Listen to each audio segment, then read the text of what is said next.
It's really great to be here at Georgetown with all of you today. Before we get started, I just want to take a moment to acknowledge that today we lost an icon, Elijah Cummings. He was a powerful voice for equality and for social progress and for bringing people together.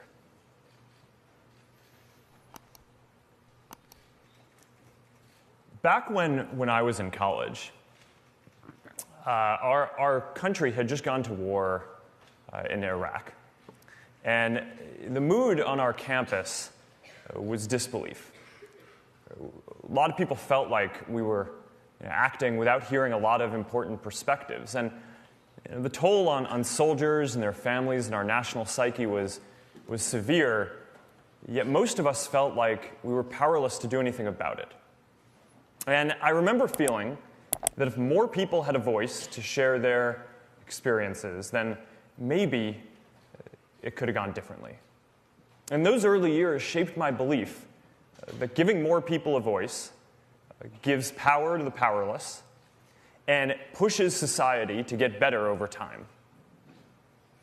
Now, back then, I was just building an early version of Facebook for my community, but I got a chance to see my values and beliefs play out at a smaller scale. When students got to express who they were and what mattered to them, they started more student groups, they organized more businesses, and they even challenged some established ways of doing things around campus. And it taught me the lesson that while a lot of the world often focuses on the big events and institutions, the bigger story is that most progress in our lives actually comes from individuals having more of a voice. So since then, I've focused on building services that do two things: give people a voice and bring people together. And these two simple ideas of voice and inclusion go hand in hand. And we've seen this throughout history, even if it doesn't always seem that way today. More people being able to share their experiences and perspectives has always been necessary to build a more inclusive society. And it is our commitment to each other that we hold each other's right to express ourselves and be heard above our own desire to always get our way in every debate. That's how we make progress together. But this view is increasingly being challenged. Now, some people believe that giving more people a voice is driving division rather than bringing people together. More people across the spectrum believe that achieving the political outcomes that they think matter is more important than every person having a voice and being heard. And I think that that's dangerous.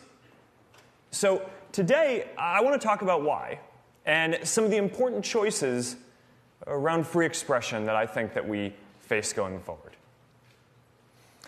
Throughout history, we've seen how being able to use your voice, how people being able to use their voice helps people come together. We've seen this in the civil rights movement. Frederick Douglass once called free expression the great moral renovator of our society. He said, "Slavery cannot tolerate free speech." Civil rights leaders argued time and again that their protests were a protected form of expression, and one noted that nearly all of the cases involving the civil rights movement were decided on First Amendment grounds. We've seen this globally too, where the ability to speak freely has been central to the fight for democracy worldwide.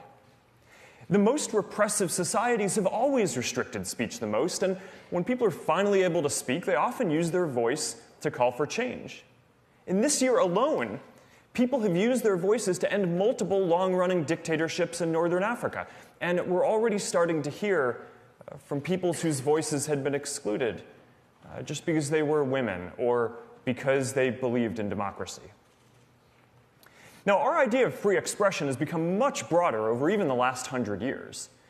Many Americans know about the Enlightenment history and how we enshrined the First Amendment into our Constitution, but fewer know just how dramatically our cultural norms and legal protections have expanded, even in recent history.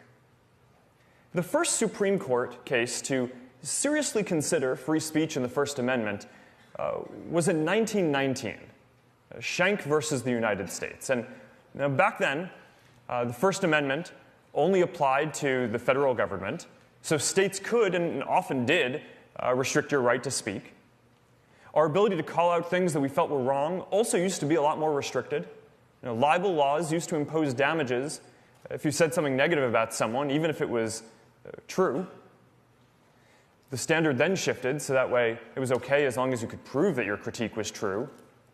And we didn't get the broad free speech protections that we have now until the 1960s, when the Supreme Court ruled in opinions like New York Times versus Sullivan that you can criticize public figures as long as you're not doing so with actual malice, even if what you're saying is false. So we now have significantly broader power to call out things that we feel are unjust and share our own personal experiences. And we see movements like Black Lives Matter and Me Too spread and go viral on Facebook. The hashtag Black Lives Matter was actually mentioned for the first time on Facebook. And this just wouldn't have been possible in the same way before. Just 100 years back, many of the stories that people are sharing now would have been against the law to even write down. And of course, without the internet, they certainly wouldn't have reached so many people. So with Facebook today, more than 2 billion people now have a greater opportunity to express themselves and to help others. Now, while it's easy to focus on the big social movements, I think it's important to remember that most progress happens in our individual lives. It's the Air Force moms who start a Facebook group so that their children and other service members who can't come home for the holidays have a place to go.